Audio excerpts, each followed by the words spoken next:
शिरूर बाजार समिती निवडणुकीच्या निमित्तानं तालुक्यातील राजकीय वातावरण चांगलंच तापलंय। आमदार माऊली कटके आणि माजी आमदार अशोक पवार यांच्यात थेट जुंपल्याचं पाहायला मिळतंय। आमदार माऊली कटके यांनी अशोक पवारांवर निशाणा साधत तुम्ही आधी नेमके कोणत्या पक्षात आहात हे जनतेला जाहीर करा असं आव्हान दिलं। तर आमदार कटके यांच्या या टीकेला आता माजी आमदार अशोक पवार यांनी सडेतोड प्रत्युत्तर देत कटकेंचा उल्लेख केला। लॉटरी लागलेला आमदार माणूस असा उल्लेख केलेला आहे।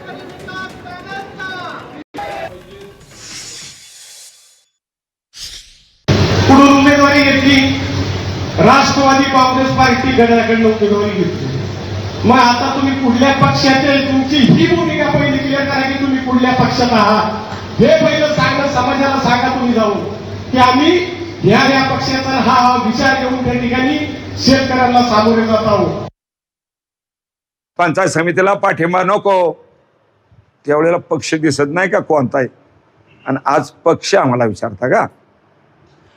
खरं म्हणजे त्यांच्यावर बोलणंच गैर आहे। चुकून लॉटरी लागलेला माणूस आहे, बाकी काय नाही।